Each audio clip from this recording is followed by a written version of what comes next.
Julia Montes at Coco Martin sobrang sweet sa kanilang latest shared photos sa naging bakasyon nila sa Roma.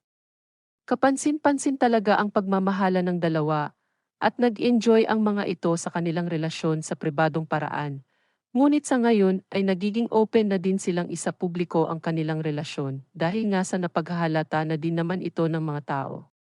Naisiwalat naman ni Christy Fermin na may dalawang anak na din daw sina Coco Martin at Julia Montes at ayon sa kolumnista, may lalaki at babaeng anak na ang dalawa na sa kasalukuyan ay nasa 4 na taong gulang at 2 taong gulang na.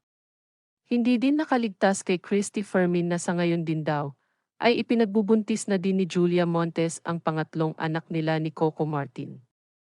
Hindi naman lingid sa kaalaman ng marami na naging pribado talaga sila sa kanilang relasyon, pero masaya pa din ang kanilang mga fans na sa wakas ay nagiging open na sila ngayon sa totoong estado ng kanilang relasyon at sila ay nagsasama na din sa iisang bubong.